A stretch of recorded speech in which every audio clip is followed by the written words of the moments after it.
Bonsoir. Nous avons parlé la semaine dernière de la Yirat Hashem, que les sages-femmes, à partir du moment où elles craignaient Hashem, à ce moment-là, elles sont dans une situation où il n'y a rien à faire et elles vont dire quelque chose le plus logique possible, et même si finalement c'est pas logique, eh bien le pharaon il a accepté. On va raconter une histoire dans le même sens. Un jour, ça s'est passé à l'époque en Constantinople, où il y avait un sultan qui était conseillé par ce qu'on appelle un paki. Paki, c'était on va dire son ministre religieux, qui était bien sûr musulman également. Et dans cette ville, il y avait un grand maître qui s'appelait Yitzhak Younis. Il était ami du sultan, et un jour le sultan l'a convoqué, il lui a demandé de venir le voir le soir. Il lui a dit: je peux pas parce que c'est le soir du Seder.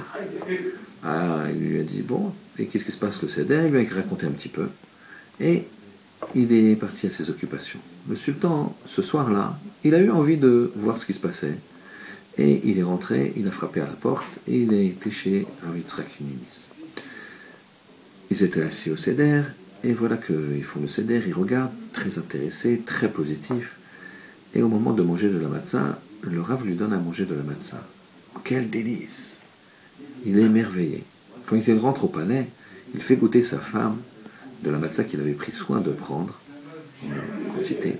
Et voilà que sa femme, ce soir-là, le soir du Seder, elle mange la matzah avec un goût extraordinaire.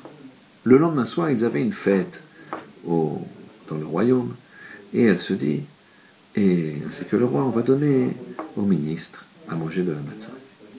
Voilà que tous les ministres mangent de la matzah. Le roi leur dit: alors c'est bon.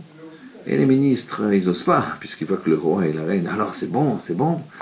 Ils lui disent: oui, oui, très bon, très bon. Ils sentent que c'est pas très bon. Alors ils sont un petit peu embêtés.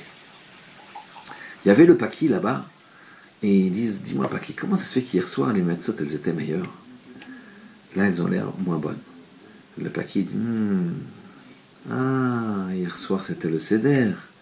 Bien sûr, les Juifs, ils mettent du porc dans les matzot du Seder. Quoi?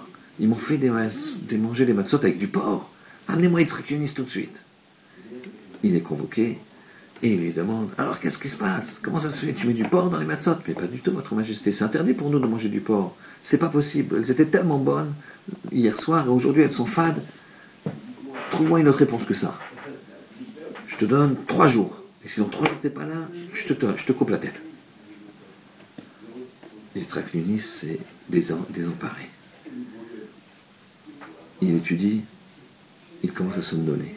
Dans son rêve, vient Eliyahu Hanavi qui lui dit: retourne tout de suite chez le roi. Immédiatement. Et dis-lui que tu as trouvé la solution. Et il se réveille. Il a l'aïmoun en Hachem. Il va au palais. Il n'a pas la solution, il ne sait pas quoi dire. Mais Eliyahu Hanavi lui dit: va retourne au palais. Il retourne au palais. Quand il arrive dans le palais, le roi lui dit: déjà, tu as la solution? Il dit: oui, j'ai une question à vous poser. Comment le paki, il sait que c'est si bon le porc?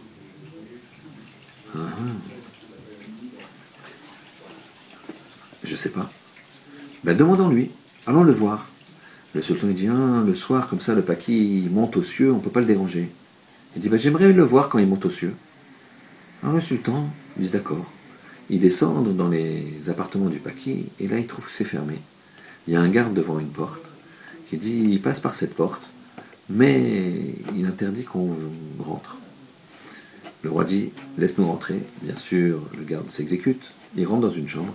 Et là, la chambre est vide. Et le roi dit: tu vois, il est monté au ciel. Et le Rav, il cherche un peu partout. Et il trouve, près d'une armoire, une porte dissimulée. Et voilà qu'ils ouvrent la porte. Ils descendent. Et qu'est-ce qu'ils voient? Une salle secrète, une croix.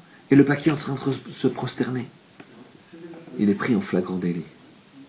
C'était pas un musulman, c'était un chrétien. Le roi est complètement furieux et le fait exécuter immédiatement. Et évidemment, s'excuse auprès du Rav Yitzhak Younis. Maintenant, réfléchissons. Le Rav Yitzhak Younis, qu'est-ce qu'il a dit? Il a dit d'où il sait que le paquis, que c'est bon le porc. Il ne s'est pas justifié. Il a juste mis en cause le paquis. C'est pas le problème, le paquis. Le problème, c'est le Rav. Et pourtant, Eliyahu Hanavi dit, vas-y. Lui, il a l'Emouna, il a les Yirat Shamayim. Alors il y a été. C'est la même chose pour nous. Si on le fait pour Hachem, la bracha viendra. Et Bezrat Hachem, que tout ce qu'on fasse, ça soit pour la gloire d'Hachem. Shabbat Shalom.